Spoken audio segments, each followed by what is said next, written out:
So when advisors and managers are building strategic asset allocation portfolios, their first step is to usually look at risk.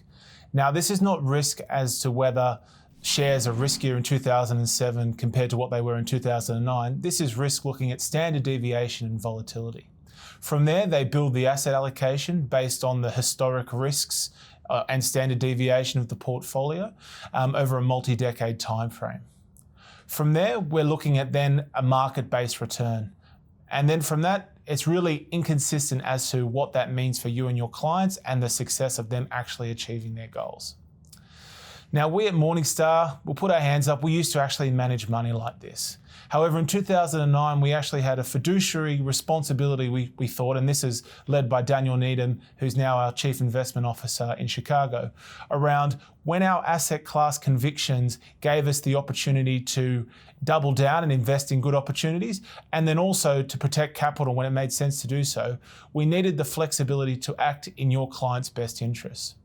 So with that, on the 1st of January in 2010, we changed our investment philosophy and we gave ourselves some flexibility and a new benchmark to help your clients stay invested for the longer run. So this came about in two major ways. The first one looked at in the CPI plus benchmark. So rather than trying to get an average weighted benchmark across all the different indices, we focused on beating inflation, because if you're not beating inflation, you're saving yourself bankrupt. So with that, we can then construct the portfolio to allow us to get a better risk reward than investing in cash. So with that, we have a growth portfolio, for example, that's at 70-30. We have the flexibility in the growth defensive split.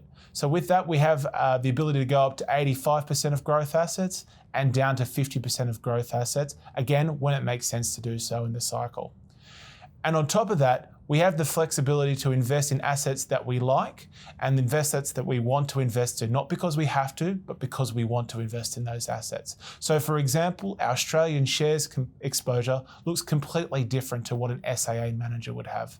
Rather than having the big four banks as an example, we can construct an Australian shares portion of the portfolio that's going to complement us, highly complement us in achieving our CPI plus benchmark. If we look at other asset classes like international shares, we don't have to hold 50% of our assets in the US. We have the ability to hold assets where we want to because we want to, again, not because we have to. So as a result, the way that we construct portfolios has to be completely different to that of an SAA manager. So as I said earlier, with the SAA manager focusing on risk first, we're focusing on the lifestyle of your client, all done through your fact finding. From there, we understand what the level of return is for them to have a highly probable chance of achieving their goals. We can build an asset allocation to have as little risk in the portfolio to help them get there in a consistent manner. Now, risk has to be redefined. Risk can't be volatility and standard deviation because that really doesn't align to the lifestyle goal of your client. It has to be the permanent impairment of capital, or how much capital will I lose in the timeframes available. With that, we reduce risk in the portfolio and then we help your clients actually have the highest probability of achieving their investment outcomes. Any advice in this video is general advice prepared by Morningstar without reference to your objectives, financial situation, or needs. You should consider the advice in light of these matters and any relevant product disclosure statement before making any decision to invest.